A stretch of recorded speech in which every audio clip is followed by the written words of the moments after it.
ओ देश मेरे तेरी शान पे सदके कोई धन है क्या तेरी धूल से बढ़ के, तेरी धूप से रोशन, तेरी हवा पे जिंदा, तू बाग है मेरा, मैं तेरा परिंदा।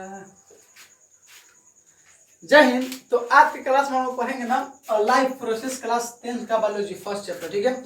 और देखिए मैं आप लोगों ना ये जो एनसीईआरटी बुक है, एनसीईआरटी बुक और भारतीय भवन, मैं दोनों को मिक्स करके आपको पढ़ाऊंगा।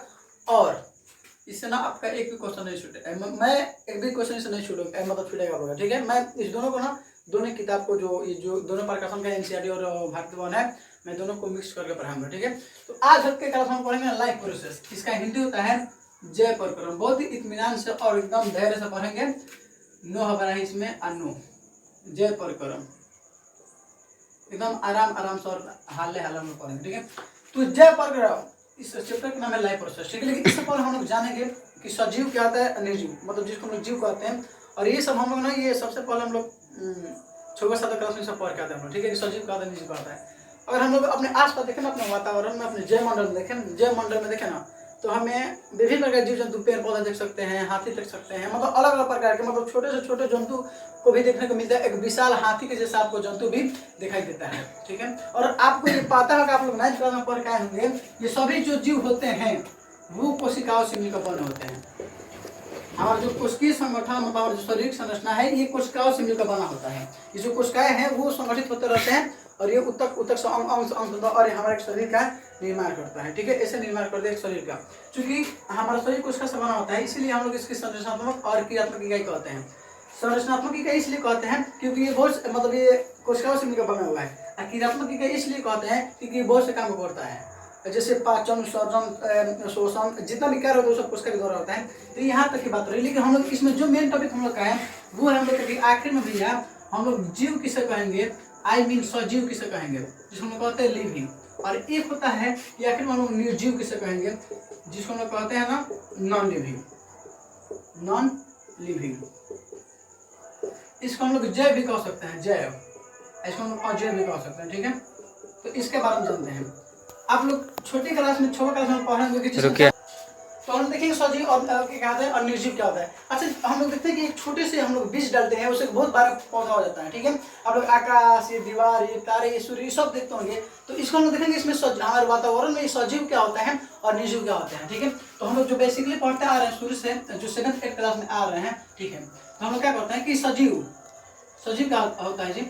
सजीव भैया जिसमें जान होता है, जिसमें जान होता है वह सजीव कहलाता है, वह सजीव कहलाता है।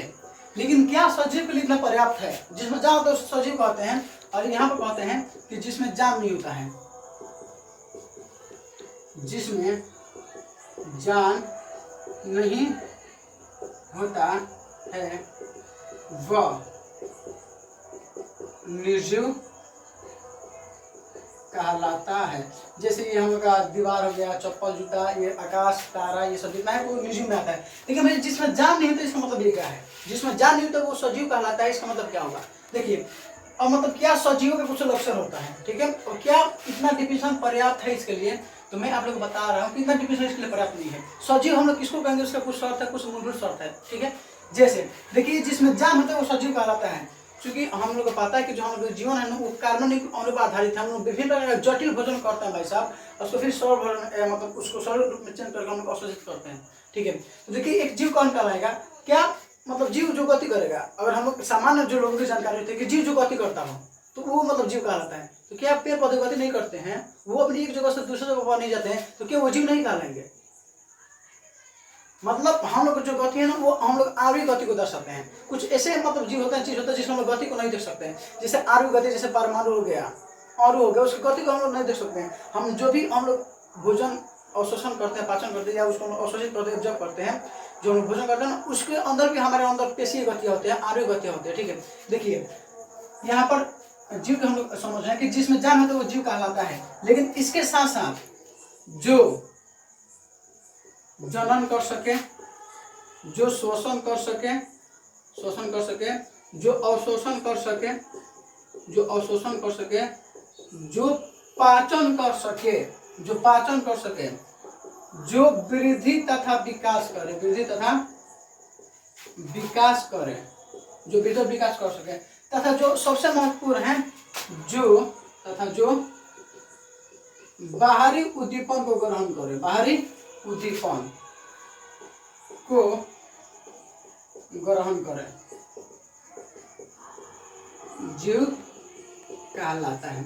अब इसका मतलब क्या होगा सब कि जिसमें जान होता है, जो शोषण कर सके, जो जनन कर सके, जो अवशोषण कर सके, जो जिसमें पाचन की मतलब पाचन की क्षमता हो, जो पाचन कर सके, और तथा जो वृद्धि और विकास करे, वो जीव कहलाता है। लेकिन जो बाहरी उद्दीपन ग्रहण कर सके, बाहरी उद्दीपन मतलब हमारे पर्यावरण वातावरण जो भी घटित हो रहा है, जैसे कि आया मतलब जैसे हमको ठंडी लगता है, तो ठंडी का मौसम होता है, ठंडी में हमको ठंडा लगता है, हम लोग को ठंडी लगने लगता है तो हम लोग स्वेटर पहनते हैं। अगर हमारे वातावरण में ज़्यादा गर्मी होती है तो हम लोग गर्मी होने लगता है, मतलब हम उसको महसूस करते हैं। जैसे आपको बाहर से कोई कन्या को टच की तो आपको कुछ अलग फील होता है भाई साहब, तो वो हम लोग बाहरी उद्दीपन ग्रहण कर रहे हैं भाई साहब। जैसे मैंने यहाँ पर एक सुई चुभा दिया अभी, तो हमको लगेगा ना, महसूस होगा कि हमने मतलब सुई को चुभा दिया, या हमको किसी या हमें कोई चीटी काट दी, तो हमको फटाक जो हमारा न्यूरॉन, जो हमारी तंत्रिका तंत्र है, इसके पास संदेश आएगा, फटाक दे माइक्रोसेकंड में संदेश आएगा, और मैं वहाँ पर देखूंगा, तो मैं जो बाहर घटित हो रहा हूँ मैं उसको ग्रहण कर सकता हूँ। तो वही उद्दीपन कहलाता है कि हम लोग पर्यावरण जो घटित हो रहा है उसको ग्रहण करना है। तो जो बाहरी उद्दीपन को ग्रहण कर सके वही जीव कहलाएगा, जो इतना काम कर सके। जैसे कोई कन्या हमको टच की तो हमारे अंदर कुछ फीलिंग होगा ना, हमारे दिल के अंदर, आपके अंदर होगा, हमारे नहीं आपके अंदर होगा ना, हमारे अंदर। इस सब मत दीजिएगा भाई साहब, क्योंकि मुस्कुराना हर लड़की को करता है, जिससे क्या समझो कर रहा है मुस्कुराना में उसको भी हम क्या करते हैं, फीलिंग करते हैं, महसूस करते हैं। तो जिसको हम महसूस कर सके वो उद्दीपन कहलाता है। तो जो बाहरी उद्दीपन ग्रहण कर सके जीव कहलाता है। लेकिन इसमें से कुछ ऐसे लक्षण हैं जो जीवों को मूलभूत लक्षण में से नहीं आते हैं। जैसे हम ले सकते हैं वृद्धि, ठीक है। और यहाँ पर देखिएगा भाई साहब, एक जो मेन आता है भाई साहब यहाँ पर ना, जो आयु गति को दर्शाता है, ठीक है। ये वृद्धि को हम लोग, इस वृद्धि को, अब देखो जो गति को हम लोग ना जीव का मूलभूत लक्षण नहीं कर सकते हैं। क्या पेड़ पौधे गति नहीं करते तो जीव नहीं कहलाएंगे, वो कहलाएंगे। तो इसीलिए गति को हम लोग मूलभूत लक्षण नहीं कर सकते हैं। और यहाँ पर जो वृद्धि है, अब वृद्धि मतलब क्या हो सकता है, वृद्धि यहाँ पर जो शब्द आ रहा है साहब, आपको हम एक एक चीज समझाएंगे। जो वृद्धि शब्द आ रहा है, अब वृद्धि या तो उसका लंबाई में हो सकता है, या तो उसका दरम्यान में हो सकता है, ये ना हो सकता है, या तो उसका लंबाई बढ़ जाए तो दरम्यान बढ़ जाए। हमारा हम लोग क्या वृद्धि होता है, हमारा शरीर बढ़ता है, हमारा मतलब इसमें वजन बढ़ेगा और लंबाई बढ़ गई ना होता है। तो देखिए लंबाई बढ़ जाए मतलब वो जीव कहलाएगा, दरम्यान बढ़ जाए ये माने जीव का लक्षण है। क्या ये जीवों का मूलभूत फंडामेंटल लक्षण है या नहीं? अब देखिए कैसे मैं बता रहा हूँ। जैसे मान लीजिए हवा तूफान चल रहा है, ठीक है, और हवा पानी चल रहा है। अब वो क्या जैसे मान लीजिए रेगिस्तान में, ठीक है, रेगिस्तान है, वहाँ पर चूंकि वो बोलो रेट होता है, ठीक है, वहाँ बोलो रेट होता है, तो हवा आता है और बहुत से रेत के टीले एक जगह गोटा करते जाता है। तो उसमें भी तो उसके मतलब लंबाई बढ़ गया, दरम्यान बढ़ गया, तो क्या वो जीव हो गया? मान लो हम जैसे कूड़ा कचरा हमारे घर में होता है और उसको हम लोग इकट्ठा करते हैं, और इकट्ठा करेंगे तो उसका भाई लंबाई बढ़ करेगा, उसका मास बढ़ करेगा, उसका आकार बढ़ करेगा, तो क्या वो जीव कहलाएगा? नहीं कहलाएगा। तो याद रखिएगा कि जीवों का मूल, ये जो वृद्धि है ना, ये जो वृद्धि और जो गति है वो जीवों का मूलभूत लक्षण नहीं है। आप लोग ऐसा जीव नहीं पढ़ेंगे, आप लोग ये पढ़ेंगे जिसमें जान होता है तो शरीर कहते हैं, जिसमें जान नहीं होता है वो जीव कहते हैं। लेकिन ये मेन होता है भाई साहब जीवों के लिए, जो मैं आपको बता रहा हूँ, ठीक है। अब देखते ये याद हो गया। अब निर्जीव भाई साहब जिसमें जान नहीं होता है वो निर्जीव कहलाता है, सिंपल। जैसे इसका एग्जाम्पल क्या हो सकता है, जैसे मान लो दीवार हो गया, ईंट हो गया, टेबल, कुर्सी, आकाश, बस जो बाहरी दुकान के प्रति, जो बाहरी दुकान के प्रति पहुंच गया मेरे को मुझे बात है। अब मान लीजिए यहाँ पर हम इसको कितना मारेंगे तो इसको कुछ होगा, उल्टा हमको चोट लगेगा, ललिया जाएगा, क्योंकि हम लोग जीव है तो हम इसे मारेंगे तो हमको चोट लगेगा। हमें महसूस हो रहा है मैं बाहरी दुकान को ग्रहण कर पा रहा हूँ, तो वो जीव कहलाएगा, ठीक है। तो इतना आपको समझ में आया होगा, इसके आगे हम चलेंगे। आई होप कि आपको समझ में आएगा सजीव क्या होता है। देखिए यहाँ पर एक चीज अपवाद होता है, ठीक है। देखिए जो जीव होते हैं वो आरोही गति को दर्शाते हैं, जो मॉलिक्यूलर मोशन को उसको दर्शाते हैं। लेकिन इसमें एक अपवाद होता है जिसका नाम है वायरस। इस ससुर बहुत खतरनाक होता है जी। ये आज तक ये अपवाद बना हुआ है कि सजीव है कि निर्जीव है, आज तक अपवाद बना हुआ है ये सजीव है कि निर्जीव है, ठीक है।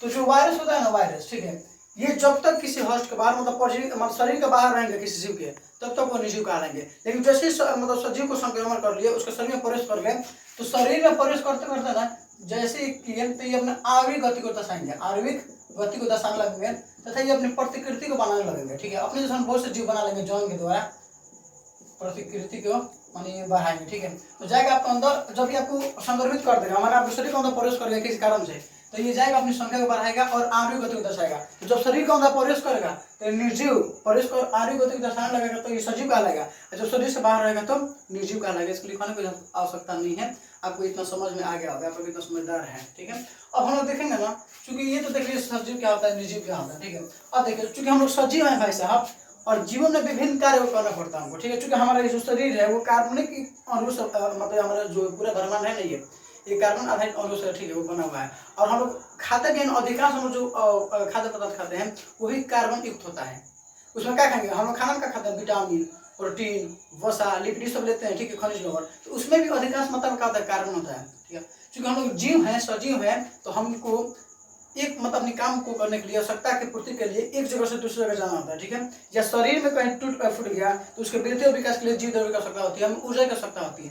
तो आखिर में ये ऊर्जा कहाँ से मिलती है। ठीक है, ये जो भी चूंकि हम लोग जीव हैं, तो जीव विभिन्न प्रकार की क्रिया को होता है, वो देख सकते हैं। ये जन्म कर रहा है, शोषण कर रहा है, अवशोषण कर रहा है, पाचन, ये सब कर रहा है। ठीक है, तो ये सब को करने के लिए मतलब ये सब इतना कर रहा है। ठीक है, तो ये सजीव कहलाएगा। जो इतना करेगा, मेरा बात सुनो, जो जन्म, शोषण, अवशोषण, पाचन, उत्सर्जन, वृद्धि, विकास करेगा वही जीव कहलाएगा, नहीं तो वो जीव नहीं कहलाएगा। क्या ये कभी जन्म करेगा देवलिया, क्या सांस लेगा, क्या वो सुनेगा, नहीं, ये नहीं कर सकता है, तो वो जीव नहीं कहलाएगा। ठीक है, अब देखेंगे ये जो सारी क्रियाएं जो हमारे अंदर हो रही है उसको हम लोग क्या कहेंगे, जय प्रक्रम मतलब क्या होता है, व्हाट इज लाइफ प्रोसेस। अब स्टार्ट होगा हमारा चैप्टर। तो लाइफ प्रोसेस मतलब जय प्रक्रम, हमारे अंदर जो सारी क्रिया है तो जय प्रक्रम कहलाता है, जो मेंटेनेंस का काम करती है, अनुरक्षण का कार्य करती है। ठीक है, मेंटेनेंस जैसे किस चीज का कमी हो गया उसको पूरा कर देना। इसलिए तो हम लोग सोए रहते हैं, उस कंडीशन में भी हमारा दिमाग काम करता है, हमारा शरीर, हम लोग सांस लेना क्या हम लोग सोते के समय सांस लेना बंद कर देते हैं, नहीं, उस समय भी सांस लेते हैं। क्यों, क्योंकि हमारा शरीर उस समय भी कार्य कर रहा होता है, तो मेंटेनेंस का वो काम करता है। तो अब हम जानेंगे क्या होता है जय प्रक्रम, जय प्रक्रम। ठीक है, इसका इंग्लिश होता है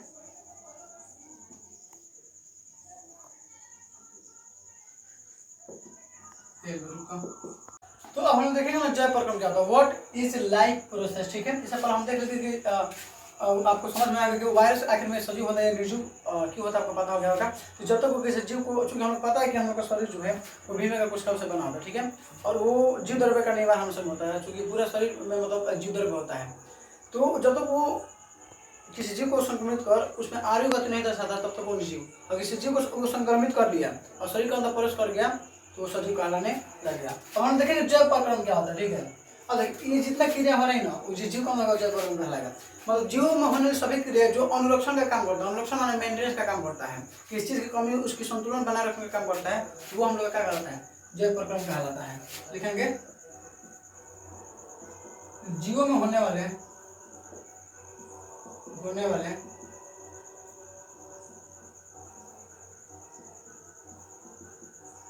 सभी क्रियाएं जो अनुरक्षण यानी मेंटेनेंस का काम करते हैं, उसका यूज होता है मेंटेनेंस,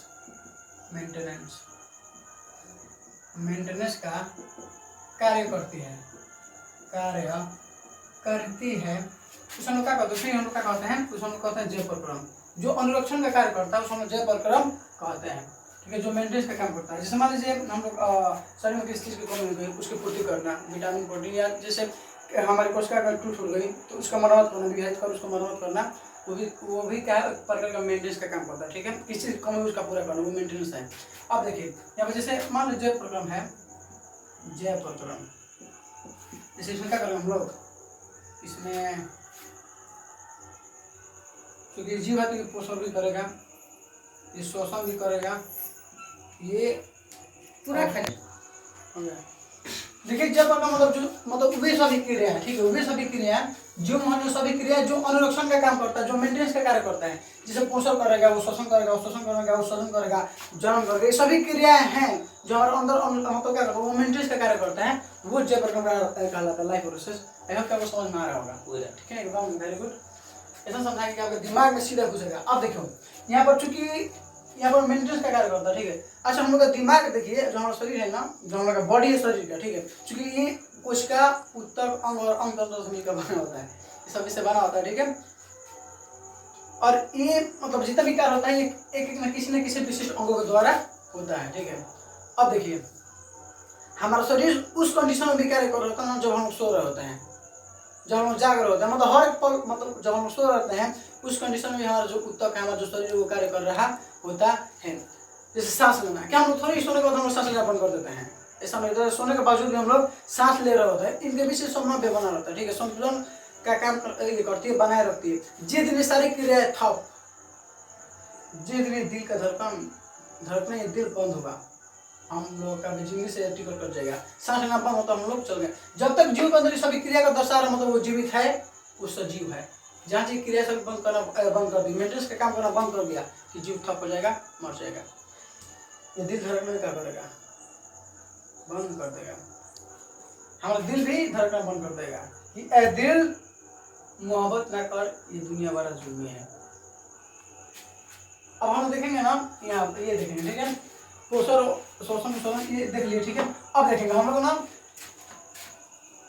पोषण क्या होता है, क्योंकि हम लोग इतने कार्य कर रहे हैं, ठीक है, जन्म उत्सर्जन श्वसन पोषण ये सब कर रहे हैं, तो इसको करने के लिए हालांकि हम लोग सांस लेते हैं ना, तो सांस लेने के लिए हमें ऊर्जा की आवश्यकता होती है। तो आखिर में ऊर्जा हमको कहाँ से मिल जाएगा साहब, जो हमें एनर्जी है, ये विभिन्न प्रकार के काम को करने के लिए हमें एनर्जी की आवश्यकता होती है। तो ये एनर्जी कहाँ से मिलेगी हम उसको देखेंगे। क्योंकि यहाँ पर देखिए हम देखेंगे यहाँ पर ना पोषण, ठीक है, न्यूट्रिशन क्या होता है, पोषण क्या होता है, अब हम लोग इसको देखेंगे, ठीक है। इतना आपको समझ में आया होगा, इतना, ठीक है। इसको मिटाते हैं। तो गाइस हेलो बच्चों, तो हम आई होप कि आपको इससे पहले समझ में आया होगा। अब हम लोग पढ़ेंगे पोषण क्या होता है, न्यूट्रिशन क्या होता है, ठीक है। अब देखिए न्यूट्रिशन, यहाँ पर न्यूट्रिशन क्या होता है, एक चीज यहाँ पर होता है ना, उस सबसे पहले हम पढ़ेंगे जिसका नाम है उपापचय क्रिया, ठीक है। मेटाबॉलिज्म क्या होता है, तो हाँ, जीव को अंदर होने वाला समस्त क्रिया, हमारा अंदर जितना क्रिया होता है उसको हम उपापचय कहते हैं। जैसे शोषण, पाचन, उत्सर्जन, अवशोषण और जनन, ये जितना हमारे अंदर क्रिया होती है, जीवों के अंदर होने वाली, जीव में होने वाले समस्त क्रिया को हम उपापचय क्रिया कहते हैं। हमारे हमें जो क्रिया होता है, जैसे पाचन हो गया, श्वसन हो गया, उत्सर्जन हो गया, ये सभी क्रियाएं हम क्या कहेंगे, उपापचय क्रिया कहते हैं। तो इन सभी उपापचय क्रियाओं को करने के लिए, ठीक है, इन उपापचय क्रियाओं को करने के लिए हमें ऊर्जा की आवश्यकता होती है। यहाँ के सांस लेने के लिए जितना भी कार्य करना पड़ता है, कोई हम लोग फिजिकल वर्क कर रहे हैं, मैकेनिकल वर्क कर रहे हैं, इन सभी के लिए हमें क्या होती है, हमें ऊर्जा की आवश्यकता होती है। तो ऊर्जा मतलब चूंकि हम लोग भोजन करते हैं ऊर्जा के लिए, वही ना करते हैं, भोजन करते हैं, ठीक है। तो जो हम लोग भोजन करते हैं ना, और उस भोजन में जो पोषक तत्व होता है, मतलब जो पोषण होता है, भोजन ग्रहण करने का विधि होता है, मतलब वो जिससे पोषक तत्व ग्रहण कर हम उसका उपयोग करते हैं। मतलब कि पोषण तत्व जो हम लोग ऊर्जा के लिए जो हम लोग भोजन करते हैं वही क्या कहलाता है, पोषण कहलाता है। अपना भाषण देखेंगे, देखिए यहाँ पर, तो हम लोग पोषण क्या होता है, तो ऊर्जा के लिए जीव जिस पोषक तत्व ग्रहण कर उसका उपयोग करते हुए पोषण कहलाता है, ठीक है।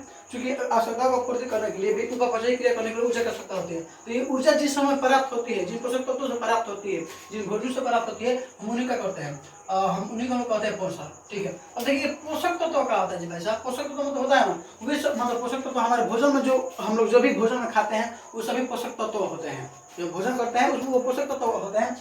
हम लोग कुछ भी खा लो, अमीन चौमिन पिज्जा बर्गर से हम लोग कुछ भी खाते हैं, अगर लोग फास्ट फूड लोग पता नहीं ज्यादा खा रहे हैं, खा कर एकदम भोज से सुन रहे हैं, क्योंकि उसमें ना वसा की मात्रा ज्यादा होता है, और खाएंगे शरीर में चर्बी से हो जाएगा, एकदम मोटा जाएगा हमको, ठीक है। उसमें वसा की मात्रा ज्यादा होता है। तो पोषक तत्व जो हमारे शरीर के विकास के लिए आवश्यकता होता है, हम लोग भोजन क्यों करते हैं कि हमारे शरीर को फिटनेस बनने लगा, ऊर्जा मिले, हमारा जो शरीर है वो सुचारू से काम करे, और नहीं तो सुचारू से काम नहीं करेगा, थप, जब ये थप होगा तो हमें टिकट कर जाएगा। तो अगर शरीर काम नहीं करेगा सुचारू से तो हम लोग जीवित नहीं रह सकते हैं। तो हमारा शरीर सुचारू से कार्य कर सके, जो विभिन्न प्रकार की क्रियाएं हैं वो कर सके, उपापचय क्रिया कर सके, इसीलिए हम लोग पोषण करते हैं, ये भोजन को खाते हैं। हम लोग कुछ भी भोजन खा ले, ठीक है, आप लोग जो भी खाते हैं, अमीन चौमिन पिज्जा बर्गर ओला पोला जो भी आप खा रहे हैं, बिरयानी सिरयानी, आप उसमें कार्बोहाइड्रेट ही खाइएगा, उसमें विटामिन ही खाइएगा, उसमें वसा, खनिज, लवण, प्रोटीन यही खाएगा, इसके अलावा कुछ नहीं खाते हैं। मतलब हम लोग जो भात खाते हैं, दाल खाते हैं, पूरी सब्जी जो भी खाते हैं, तो उसमें आप इसको खाइएगा, आपको क्या पता होता है कि वो आप लोग क्या खा रहे हैं। हम कहते हैं हमको लगता है हम लोग भोजन कर रहे हैं, लेकिन जो पढ़ा लिखा उसको पता है कि हम लोग क्या खा रहे हैं। उसमें कार्बोहाइड्रेट खाइएगा, या तो विटामिन आप खाइएगा, या तो वसा, या तो खनिज और लवण, इसकी मात्रा होती है। ठीक है। इसीलिए कार्बोहाइड्रेट आपको मिल जाएगा, चावल में ज़्यादा मिल सकता है, ठीक है। चावल में मिल सकता है, विटामिन ये जो होता है प्रोटीन मीट मछली में वैसा, ये जो तेली पदार्थ होता है उसमें वसा का मात्रा ज़्यादा होता है। मीट मछली खाइए उसमें होता है, ये तेली पदार्थ पूरा खाइएगा आप लोग, समोसा वमोसा उसमें ज़्यादा होता है, ठीक है। दही दूध खाइएगा तो दही दूध में ये वसा का मात्रा अधिक होता है, इसलिए हम लोग ज़्यादा दही दूध खाएंगे ना तो गाँव में ऐसा हो जाएगा पापा, तो ये होगा, ठीक है। तो वसा का मात्रा उसमें होगा, ठीक है। अब देखिए आपको इतना समझ में आएगा। पोषण क्या होता है कि ऊर्जा के लिए जीव माने पोषक तत्वों ग्रहण को उसका उपयोग करते हैं, माने जो हम लोग भोजन करते हैं ना वही हम लोग का पोषण कहलाता है। अब देखिए चूंकि जीव अपनी आवश्यकता को पूरा करने के लिए उसे ऊर्जा की आवश्यकता होती है, तो ऊर्जा में भोजन से मिलती है, तो वही क्या कहलाता है, पोषण कहलाता है। यहाँ पर लिख सकते हैं कि जीवों को अपनी उपापचयी क्रिया करने के लिए ऊर्जा की आवश्यकता होती है जो भोजन से प्राप्त होती है। लिख लीजिए जो बोल रहा हूँ कि जीवों को अपनी उपापचय क्रिया करने के लिए ऊर्जा की आवश्यकता होती है जो हमें भोजन से प्राप्त होती है। और हम लोग भोजन में क्या खाएंगे, कार्बोहाइड्रेट खाएंगे, विटामिन खाएंगे, वसा प्रोटीन और वसा खनिज लवण, ये हम लोग भोजन में खाएंगे। तो आई होप कि आपको ये समझ में आया होगा, ठीक है। तो हम देखेंगे कि जो हमका पोषण है ये कोई प्रकार का होता है, क्योंकि अलग अलग प्रकार के भांति भांति के जीव हमें पाए जाते हैं। कुछ ऐसा जीव है जिसको हम लोग अपनी नंगे आंखों से नहीं देख सकते हैं, कुछ ऐसा है सोचने को कभी मर भी नहीं करता है, जैसे अमीबा के बारे में मतलब अमीबा हो गया, ये कोशिका जीव कभी नहीं मरते हैं, तो हम लोग उसके बारे में कुछ जानेंगे, ठीक है। क्योंकि सभी जीवों को जो ये खाद्य पदार्थ, चूंकि हमारी जो पृथ्वी है ना, यहाँ पर जो जीवन है वो कार्मिक युक्त रूप पर आधारित है, ठीक है। यहाँ पर लिख लेते हैं, ये आप आगे आप लोग इसको उतार लीजिए, ठीक है। उसके बाद मैं बताता हूँ आप लोगों को, ठीक है। तो आई होप कि आपको पोषण समझ में आएगा, पोषक तत्व क्या होता है और उपापचय क्रिया क्या होती है आपको समझ में आया होगा। अब हम देखते हैं ना कि ये पोषक कितने प्रकार का होता है, क्योंकि अलग अलग प्रकार के जीव होते हैं, तो उनको भोजन ग्रहण करने की जो विधि है, मतलब भोजन ग्रहण करने की विधि का कहलाता है, पोषण कहलाता है, ठीक है। जो भोजन ग्रहण करने की विधि का कहलाता है, जो भोजन ग्रहण करता है वो पोषण कहलाता है, सबसे आसान डिफिनेशन। तो जो भोजन ग्रहण करने की जो विधि है चूंकि अलग अलग है। कुछ ऐसे जंतु होते हैं जिसका पर्यावरण मतलब वातावरण से डायरेक्ट संपर्क होता है प्रत्यक्ष रूप से, और कुछ ऐसा होता है जिसका मेरे पास नाम नहीं होता है, ठीक है। तो उसको हम देखिए पढ़ाई की संभावना नहीं है भाई साहब, तो ना पढ़ा मारना भाई साहब, ये गलत होता है। जुनून ला अपना अंदर कुछ करने का, कुछ पढ़ने का, ठीक है। और जिसको अपने काम से प्यार तो उसको नहीं लगेगा, उसको नींद नहीं आ सकता है कि अपनी मंजिल को भुलाकर जिया तो क्या जिया, है दम तुझमें तो सब पाकर दिखा, कि अपनी मंजिल को भुलाकर जिया तो क्या जिया, है दम तुझमें तो सब पाकर दिखा, लिख दे अपने खून से कामयाबी की कहानी और बोल उसकी सूत को है दम तो मिटा कर दिखा, ठीक है। तो यहाँ देखिए ये नींद, जब तक नींद नहीं त्यागेंगे ध्यान तब तक कुछ नहीं हो सकता है। तो एकदम सो रहे हैं उससे कुछ होने वाला नहीं है, नींद को त्यागना पड़ेगा जीवन में भरने के लिए। ये जितना महापुरुष दिखाई दे रहा है ना वो नींद पर काबू की है, नियंत्रण। अब देखिए चूंकि आपको बता देते हैं स्टार आप लोग लिख लीजिएगा कि पृथ्वी पर जो जीवन है ना वो कार्बन मतलब अणु पर आधारित है, ये कार्बन एक अणु पर आधारित है, इसी से बना हुआ है। चूंकि हम लोग जो भोजन करते हैं ना अधिकांश भोजन वो भी कार्बन युक्त होता है, कार्बन अणु युक्त होता है, जिसे हम लोग कार्बोहाइड्रेट लेते हैं। वसा विटामिन हो गया, उसमें भी क्या होता है कार्बन खनिज लवण कुछ लेते हैं, जैसे हमारे शरीर में मतलब जैसे क्या होता है ना वो NaCl इस सब में भी होता है, ठीक है। कार्बन जैसे हम लोग विटामिन हो गया, प्रोटीन हो गया, कार्बोहाइड्रेट तो वही है वैसा ग्लूकोज होता है ना कार्बोहाइड्रेट, वो कार्बनिक अणु ही हम लोग ज्यादा खाते हैं, ठीक है। तो उतना ये आपको समझ में आएगा। अब देखिए पोषण कई प्रकार का होता है, दो प्रकार का, एक स्व पोषण होता है और एक पर पोषण होता है, क्योंकि अलग अलग प्रकार के जीव जंतु पाए जाते हैं, ठीक है। कुछ एक कोशिकीय होते हैं, कुछ बहुकोशिकीय होते हैं, तो उन्हीं के आधार पर जो पोषण होता है दो प्रकार का, एक स्व पोषण होता है और एक पर पोषण होता है। तो देखिए जो पर पोषण होता है ना वो तीन प्रकार का होता है, एक परजीवी पोषण, एक निर्जीवी पोषण, एक प्राणी संपोषण, और पर पोषण के दूसरा का माना विषम पोषण। तो आपको इतना समझ में आएगा। अब देखिए इसके आगे हम लोग कल पढ़ेंगे, ठीक है, मतलब नेक्स्ट लेक्चर में पढ़ेंगे, क्या बता रहा था उसके बाद में लिखा देंगे। देखिए स्वपोषण क्या होता है, स्व मतलब क्या होता है स्वयं, पोषण में अपना पोषण करेगा, मतलब जो जीव अपना भोजन स्वयं संश्लेषित करता है, मतलब जो जीव अपना भोजन स्वयं बनाता है उसको क्या कहते हैं बाबू, उसको हम स्व पोषण कहते हैं। तो जो अपना भोजन स्वयं बनाता है, स्वयं संश्लेषित करता है, इसमें कौन आता है, क्या सब हम लोग आते हैं, यार अपना भोजन को खुद नहीं बना पाते हैं जी। इसमें पेड़ पौधे कुछ मतलब कुछ निर्हरित सेवा हो गई, उगलना हो गया, तो इसमें वो आते हैं जो अपना भोजन स्वयं बनाते हैं। मतलब क्या बात है यार, वो अपना भोजन स्वयं बनाते हैं, उनके प्रकाश एक जादू होता है, उस जादू नाम क्लोरोफिल, वो कार्बनिक अणु, जैसे ये कार्बन का प्रयोग करेंगे, कुछ अकार्बनिक अणु का प्रयोग करते हैं, जैसे कार्बन हो गया, सनलाइट हो गया, और ये जल खनिज का प्रयोग करते हैं, मतलब जल का उसके द्वारा अपना भोजन बना देते हैं। इसके बारे में हम पढ़ेंगे नेक्स्ट लेक्चर में। अब देखिए पर पोषण, पर मन होता है पराया, पोषण मानेगा पोषण, जो पराया से पोषण प्राप्त करेगा विषम पोषण, हेटरोट्रॉफिक हेटरो मतलब होता है पराया, ठीक है। अब देखिए जो अपना भोजन स्वयं संश्लेषित नहीं कर किसी न किसी जीव पर आश्रित रहता है, ये अपना भोजन स्वयं संश्लेषित नहीं करता है, ठीक है। ये इसके द्वारा बनाएगा भोजन को अवशोषित करेगा, मतलब जो पोषण पर डिपेंड रहेगा, ये किसी न किसी जीव पर निर्भर रहता है, ये अपना भोजन स्वयं नहीं बनाता है, उसको हम लोग कहेंगे पर पोषण। अब देखिए ये भाई साहब का तीन होता है जी, ये तीन भाग में, ये परजीवी पोषण, ये निर्जीवी पोषण, ये प्राणी संपोषण। इसके बारे में हम लोग पढ़ेंगे। देखिए परजीवी पोषण क्या, इसमें क्या होगा, ये जीव इनका कहेगा ना, इस पोषण कहता है, इसमें कोई जो जीव होगा ना वो किसी के साथ रहेगा, अपना भोजन करेगा, स्थायी या अस्थायी रूप में रहेगा और अपना भोजन करेगा। जैसे हम ढील हो गया, और मतलब होता है ना वो अमर बेल हो गया, गोलकिडनी हो गया, टिपवर्म हो गया, ये सब आता है ना, इसमें आता है सब। जैसे हमारा जू हो गया, हमारे साथ में रहता है, जैसे मोरसर हो गया, स्थायी में या अस्थायी, माने साथ में रहेगा या हमसे दूर रहेगा, स्थायी अस्थायी के रूप में रहेगा, भोजन ग्रहण करेगा। मृत जीवी नाम है यहाँ पर, मृत जीवी, ये मृत जीवों का भक्षण करते हैं, वो मरे सोने वाले पदार्थों को खाते हैं, अकार्मिक सोने वाले पदार्थों को ग्रहण करेंगे। और प्राणी संपोषण, ये माने ये भी क्या करते हैं, जंतु जो भोजन करते हैं उस टाइप से करते हैं, ठीक है। लेकिन ये तरल ठोस या तरल पदार्थों को ग्रहण करते हैं, जंतु जैसे ग्रहण, इसमें भी पाचन होगा, शोषण होगा, उत्सर्जन होगा, ठीक है। लेकिन ये जंतु को भोजन ग्रहण करने की विधि द्वारा करते हैं, ये ठोस और तरल पदार्थों को ग्रहण करते हैं। तो आपको इतना समझ में आया होगा, ठीक है। और जो नेक्स्ट मतलब ये जितना भी चीज़ है यहाँ पर, जो भी टॉपिक बचे हुए हैं, हम लोग नेक्स्ट क्लास में करेंगे, ठीक है। और ज़्यादा से ज़्यादा मैं इतना कहूँगा कि देखिए बच्चों, आप लोगों ने पूरा हम कोशिश करेंगे ना कि सबसे मतलब ना बेसिक लेवल से लेकर चले, और एक भी यहाँ पर नहीं छूटे, और एकदम सिंपल भाषा में हम लोग पढ़ेंगे, इसी घर पर पढ़ाई करते रहिए। और एक सर की मिला है मौका पढ़ने का, दुनिया में आगे बढ़ने का, इसलिए तुम गौर पढ़ाई और किस्मत को दो फुल चढ़ाई। तो फिर हम लोग नेक्स्ट क्लास मिलेंगे, तब तक के लिए जय हिंद।